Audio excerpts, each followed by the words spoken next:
Hello, welcome to Circle Square Triangle, and this is my very first YouTube channel episode, number one. I talk about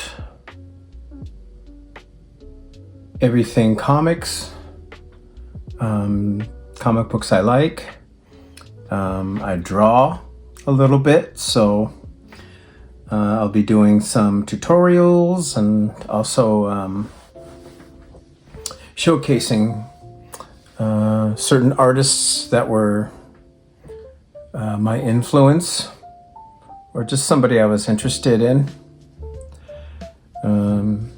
Artists that are completely out of my league and ones that are not. But I want to begin with this very first comic book that I ever read and purchased. It's in this volume. It's not this actual book, but it's within the volume of this book. And this is a Sal Buscema, The Incredible Hulk Artistic Select Series. Excuse me. And so I figured, well, what better place to start than the beginning? So here we go. It's not here, but anyway, this was the first book I ever picked up, and it just blew my mind. And Sal Buscema has been an influence of mine ever since.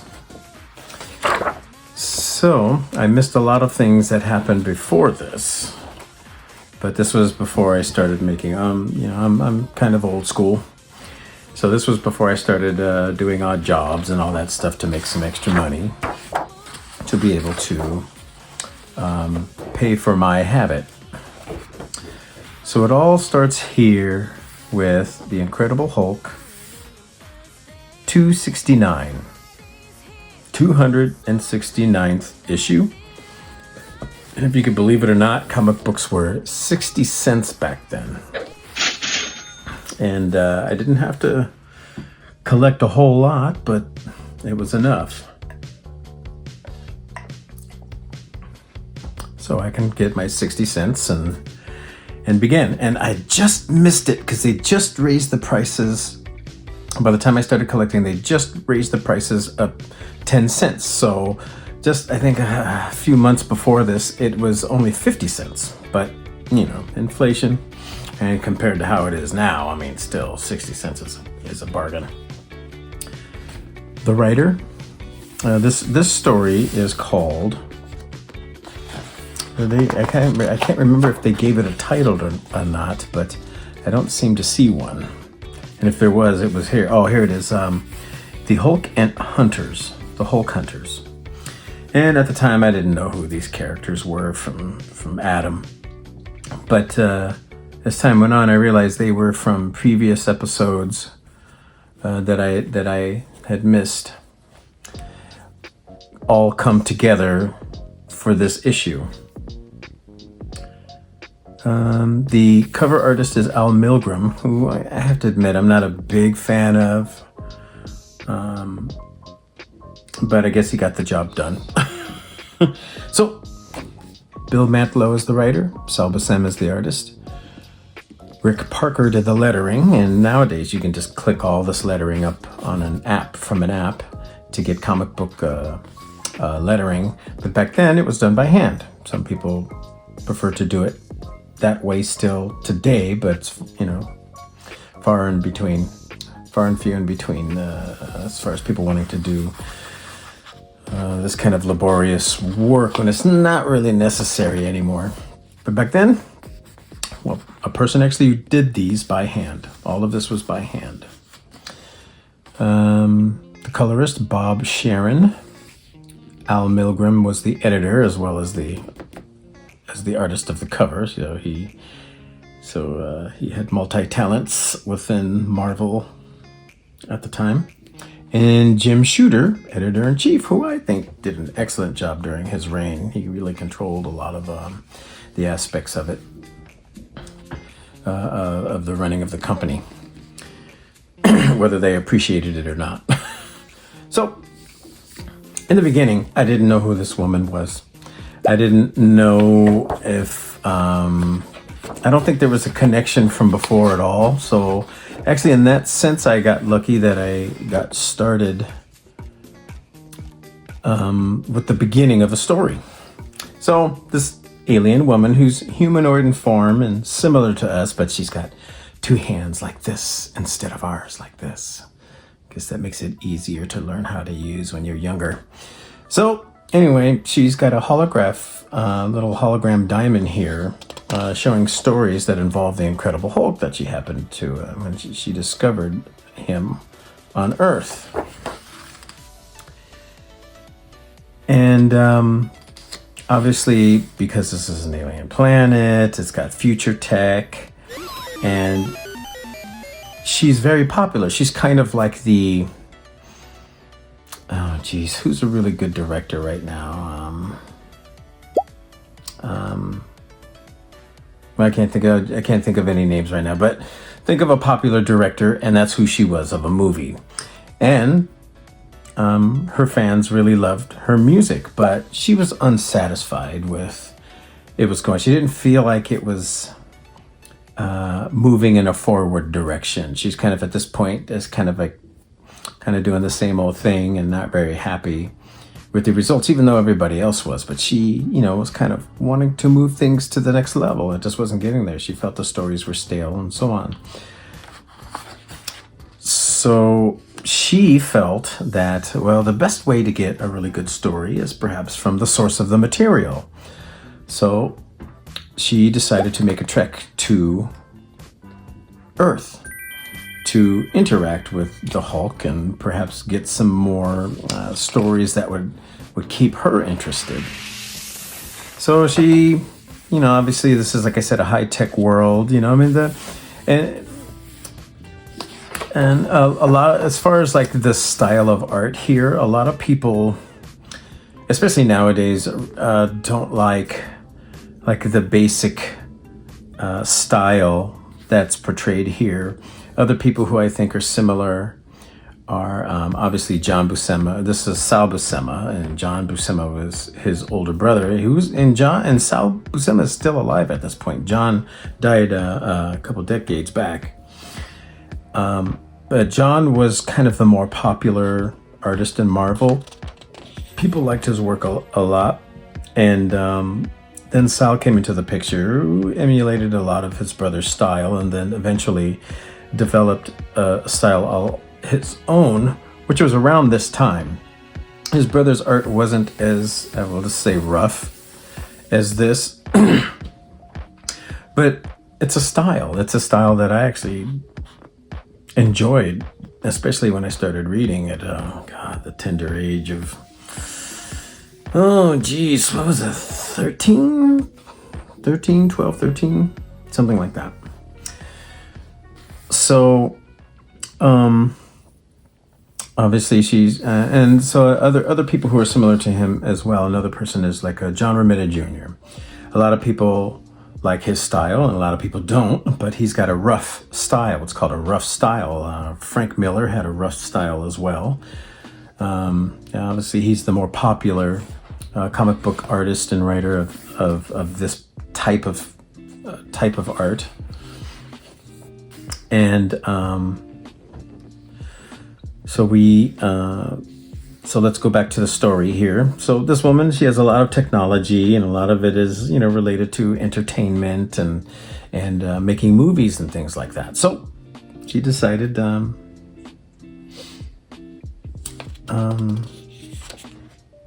make the trek. So she takes something out of her little handbag or purse or whatever you want to call it.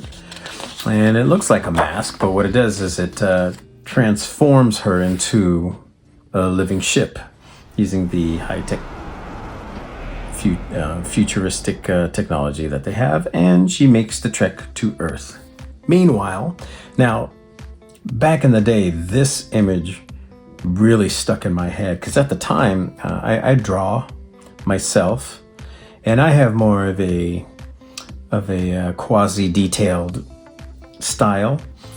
And but at the time, I mean, I couldn't touch anything like this. I mean, and I've also come to appreciate that not just the style of art that somebody uses, but the composition, how they use that style in any given page or panel.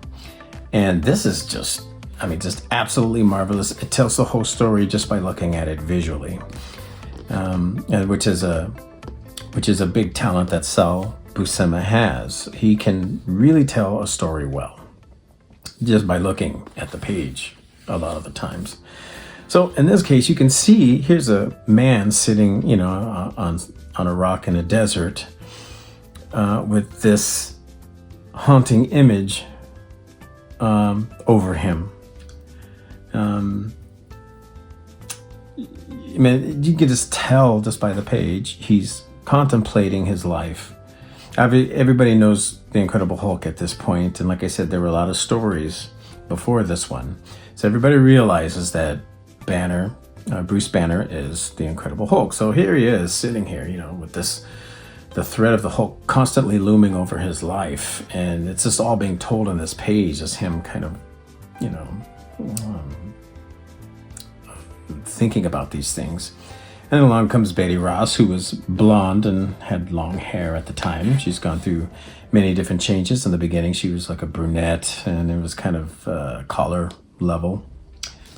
level, shoulder level hair. But obviously it was from a different time, from the 60s. But here she's modernized in the 80s and decided to go blonde one day just to kind of get over her past. Yet here she is again with Bruce Banner. And to me, I really do enjoy these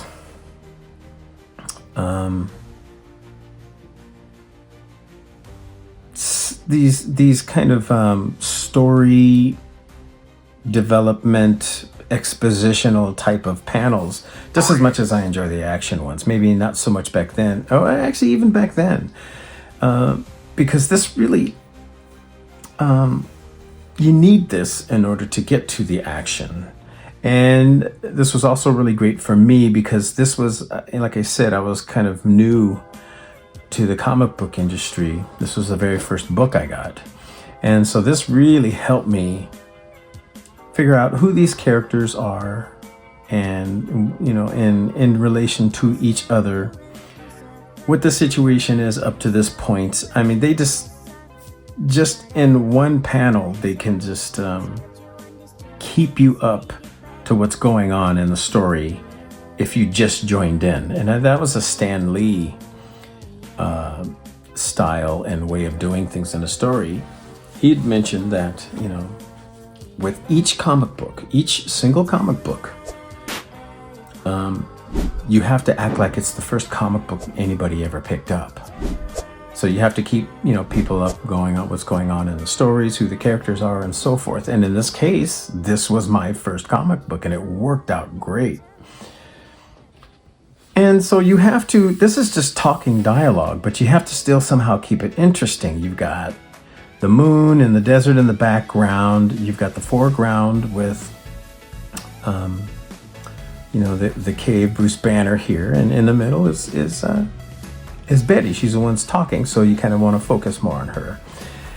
And you can't just have the same panel for the same drawing for every panel while they're talking. It's super boring and stagnant. So they keep it interesting with different perspectives. This is a bird's eye view here, kind of looking down at both of them. Then they back up really far out to the desert to where you just see the cliff they're in. And then, so back and forth like this.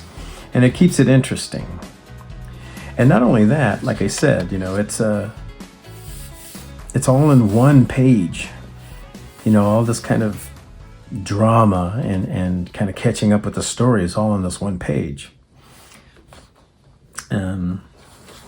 Artistically, I like the background, midground, and then foreground style here, that's used with most comic book artists. But like I said, Sal Buscema at the time, like I said, his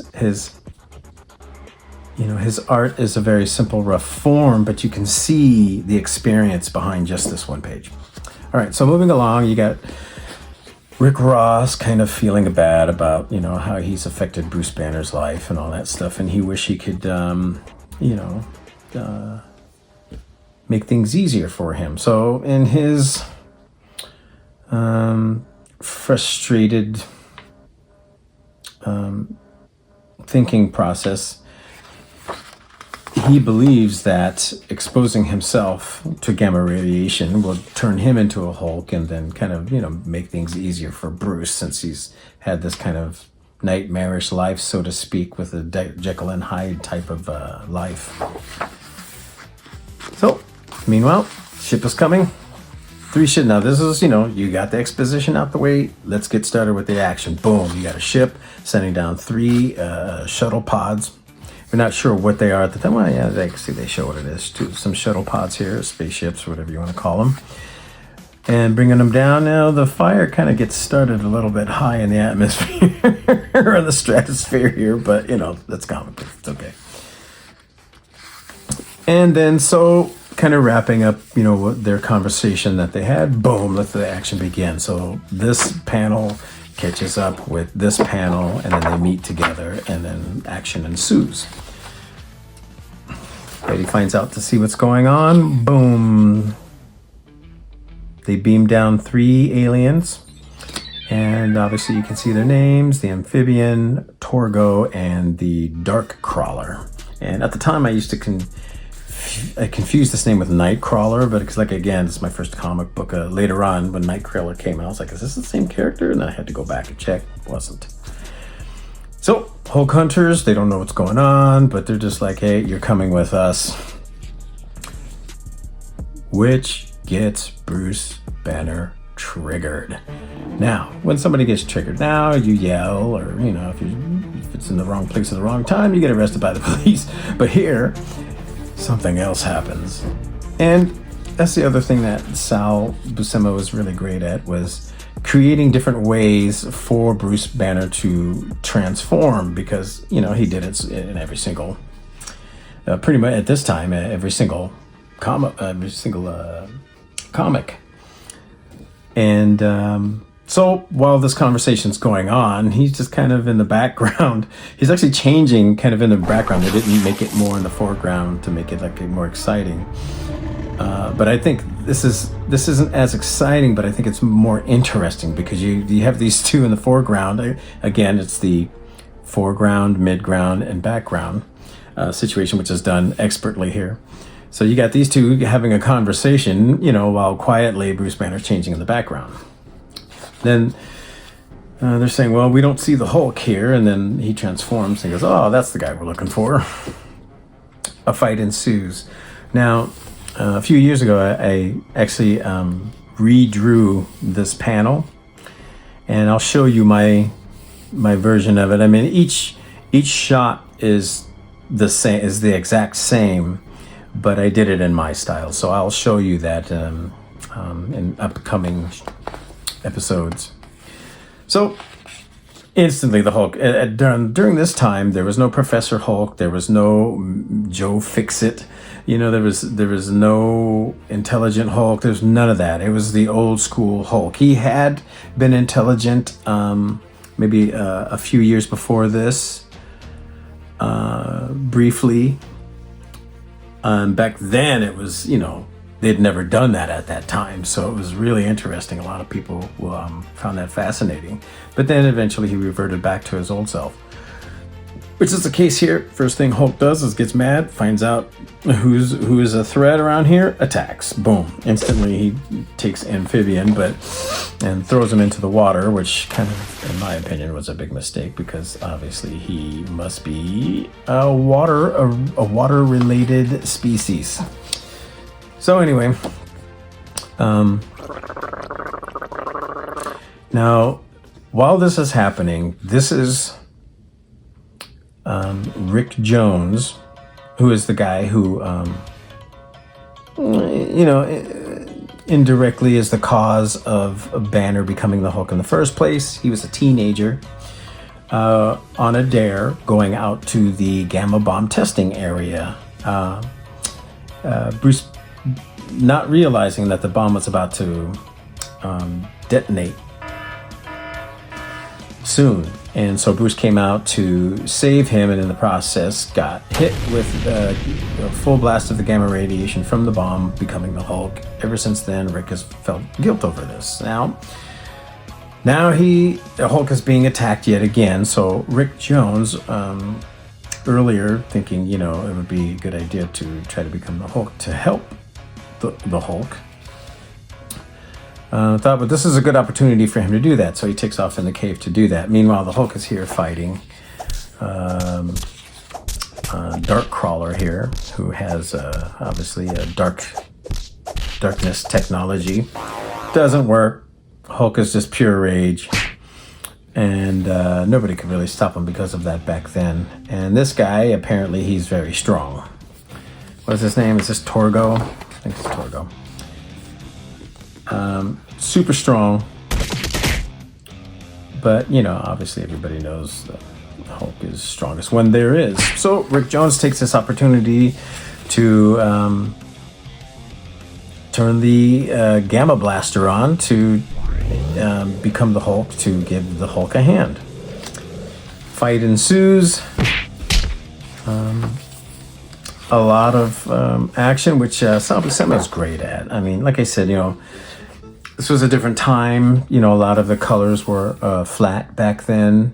Obviously, his style was a lot rougher. And to be fair, back then, most people, even here in the 80s during this time, most people, and sometimes even the artists and writers, had the thought that, well, these comic books are made for kids. And, they were. Most of them were. And this was before things changed, just before things changed, where things got a little bit darker. It's interesting because it's after Neil Adams, but before Frank Miller. So there was like a little transitional period there where it started to get more serious and dark, and then it kind of went back to being for kids again, and then started becoming more dark and adult content oriented. So this was the in-between phase of that. And Sal Buscema at this point, the man was obviously a machine as far as pounding out the art and getting it out in time before deadlines and all that stuff. He did his job and he did it well. And I would have to say at this time, the Incredible Hulk was for two people. It was for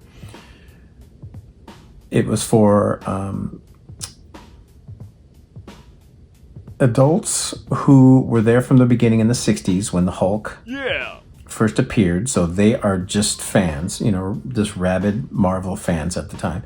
And kids. And so, when you're an adult, you can look at this and go, oh, this is interesting to see what happens, and what's going to happen next. Okay, this is kind of fun. Or they would find something a little bit more on the mature side. And at this point, this was like early 80s, so there was more content in the adult area. So they either stuck with it because it was the Hulk and they were just fans of it and they stayed loyal, or you were kids like I was, like 13, 12, 13, just coming in and younger. Just coming in, kind of seeing, what this is all about. And this was something I could handle at the time, psychologically and visually. I loved it because it had a rough style, almost cartoony, but it still had a realism as far as like the anatomy and the, perspectives and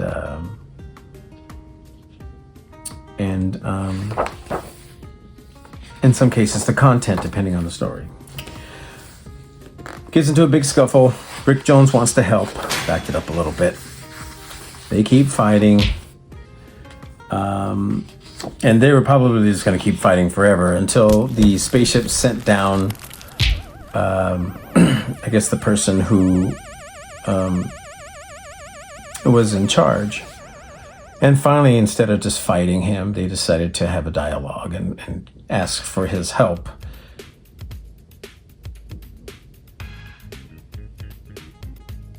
It seems here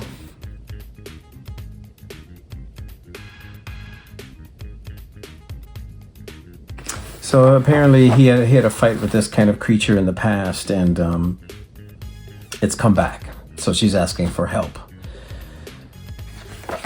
And so he decides to help. So, and he didn't really go more out of the kindness of his heart. It was because the creature was saying he was stronger than the Hulk, and the Hulk kind of took it on as a challenge. And then off they went. They beamed them up, a la Star Trek style. Meanwhile, Rick Jones gets blasted by the Gamma Blaster here, the Gamma Gun. And so at this point, I was hooked. I was like, oh my God, this was just one comic book.